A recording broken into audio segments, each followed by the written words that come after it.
Tabiiy gaz qimmatladi. Zangor olovning qimmatlashi AQSh dollari kursining Qirg'iz so'miga nisbatan ko'tarilishi bilan bog'liqligini Intimoqqa Gazprom Qirg'iziston ishxonasining O'shdagi bo'limi rahbari Muhammadqaliq Amatov bildirdi. Unga ko'ra, mart oyida fuqarolar uchun 1 kub metr gaz 14 so'm 24 tiyin bo'lsa, aprelda 14 so'm 67 tiyin bo'ldi. Ya'ni 43 tiyinga qimmatladi. Ishlab chiqarish ishxonalari, tijorat strukturalari va byudjet tashkilotlar uchun mart oyida 17 so'm 9 tiyin bo'lsa, aprelda 17 so'm 97 tiyin bo'ldi. O'rtadagi farq 85 tiyinni tashkil qildi. Mart oyida tarif belgilanganida 1 AQSh dollarining kursi 61 so'm 29 tiyin edi. Bugun 3-mart kuni 1 AQSh dollari 63 so'm 90 tiyin bo'lgan. Hozirda Gazprom Qirg'iziston ishxonasining O'shdagi bo'limi aholi bilan shartnoma tuzish ishlarini olib bormoqda. Qirg'iz gazning Gazpromga sotilgandan keyin aholi bilan yangidan shartnoma tuzish zarurati yaralgan. Shartnoma tuzish 1-martgacha bo'lishi kerak edi. Biroq O'sh shahridagi iste'molchilarning 55% ga yaqini kelishim tuzgani sababli muddat 2 oyga uzaytirilgan.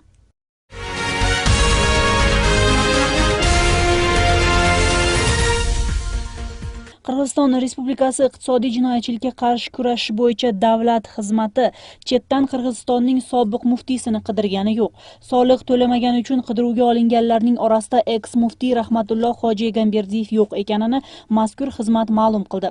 Avvalgi muftiy Egamberdiyev yirik miqdordagi soliq to'lashdan qochgan degan shubha bilan Qozog'istondan ushlangan.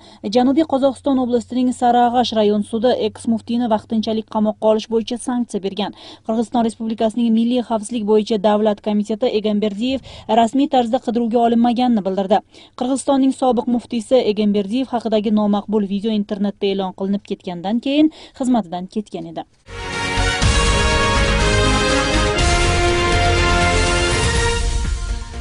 Qirg'izistonning ichki ishlar ministri Melis Turg'anbayev shu kunlarda Moskvada Rossiyaning ichki ishlar ministri Vladimir Kolokoltsev bilan o'zaro hamkorlik masalalarini muhokama qilmoqda. Ministrlikning matbuot xizmati bildirganday, tomonlar uyushgan jinoyatchilikka qarshi va MDH davlatlariga xavf tug'dirayotgan muammolarga qarshi hamkorlikda kurashish masalasi bo'yicha fikr almashmoqda. Turg'anbayev ichki ishlar ministrligining Moskvadagi vakilligi binosining ochish tadbirida ishtirok etadi. Mazkur vakillik hozirda Rossiyadagi Qirg'iz elchiligi joylashgan yerda faoliyat olib bormoqda. Ministrning 2-aprelda boshlangan Moskva safari 4-aprelda yakuniga chiqadi.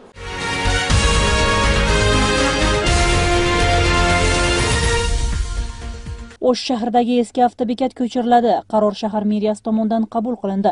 Hozirda ishlayotgan avtobekat Qurmonjon Dodxo bilan Osmonov ko'chasidagi yangi avtobekatga ko'chiriladi. Bundan maqsad esa yuz berayotgan yo'l tirbandligini oldini olishdan iboratdir.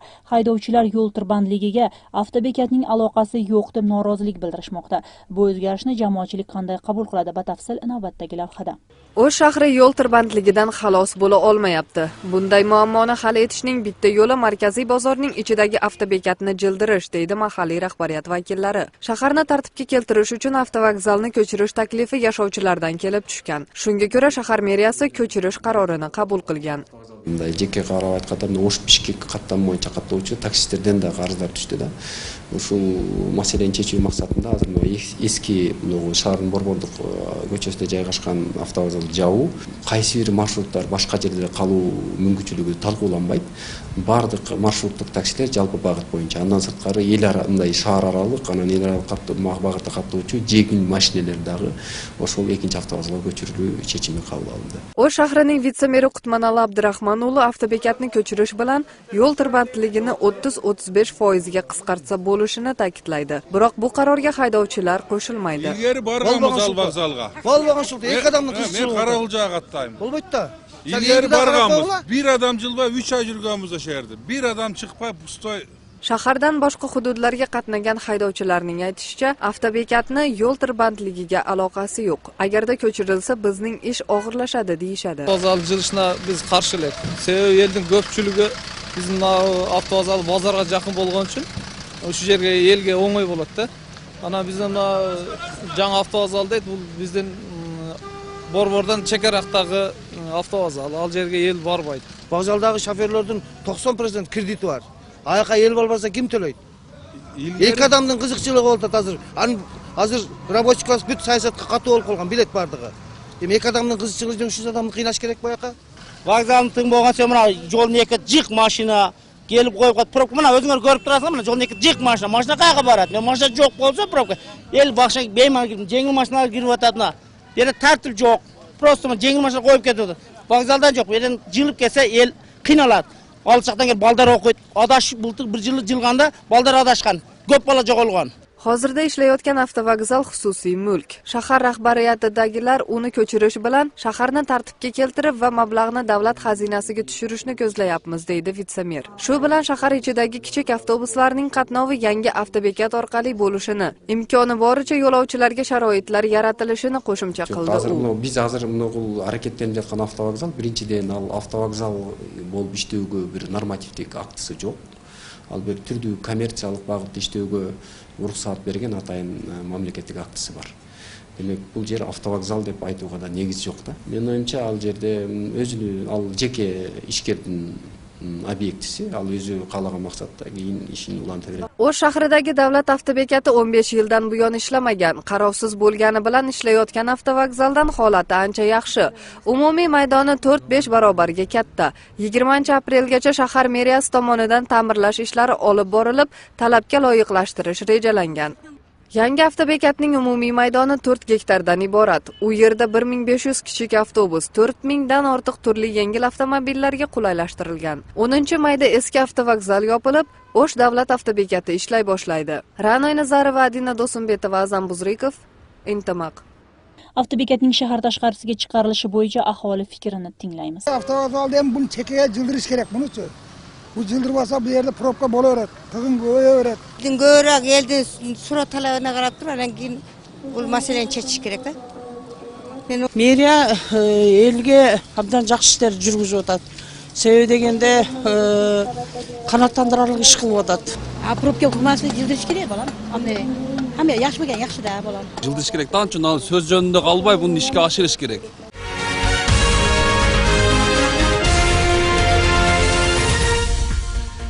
Batken oblasti suv boshi qishloq hududining rahbari qishloq kengashining raisi bilan til biriktirib, byudjetdan maktabga deb ajratilgan 780 ming so'mni xususiy tadbirkorning hisobiga o'tkazgan. Milliy xavfsizlik davlat xizmatining korrupsiyaga qarshi kurashish xizmati Batken oblasining mahalliy o'z-o'zini boshqarish organlari byudjet mablag'ini maqsadsiz foydalanganini aniqlashganini muassasaning matbuot xizmati bildirdi. Mazkur mablag'ga Mergenov nomidagi maktabning devori bilan tomi ta'mirlanishi lozim edi. Qurilishni moliyalashtirish bo'yicha masala mahalliy qishloq kengashining deputatlari bilan kelishilmagan. Shu sababli byudjetdan qaralgan pul maqsadsiz qo'llanilgan deb aytilgan ma'lumotda. Mazkur fakt bo'yicha Batken oblasining prokuraturasi tomonidan byudjet mablag'ini noqonuniy qo'llash va xizmat vazifasini suiiste'mol qilish moddalari bo'yicha jinoyat ish qo'zg'algan.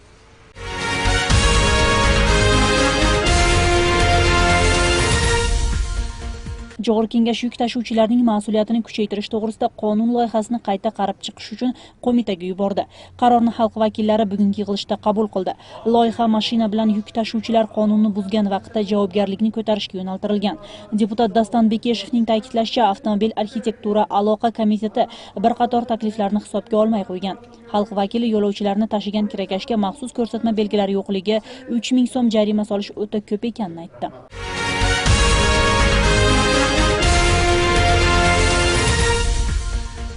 2 apreldan 6 aprelgacha yog'ib o'tgan va kutilayotgan yog'ingarchilik bois Qirg'izistonning tog'li rayonlarida Bishkek, O'sh, Jalobod oblasidagi Alabuqa, Qanishqiya, Qazarman, Aqtalchat, O'sh oblasidagi Mirzaki, Qaraqulja, Alayqu, Issiqko'l oblasidagi Qarako'l, Engilchek avtomobil yo'llarida qor ko'chki xavfi saqlanadi. Yo'llar muz bo'ladi.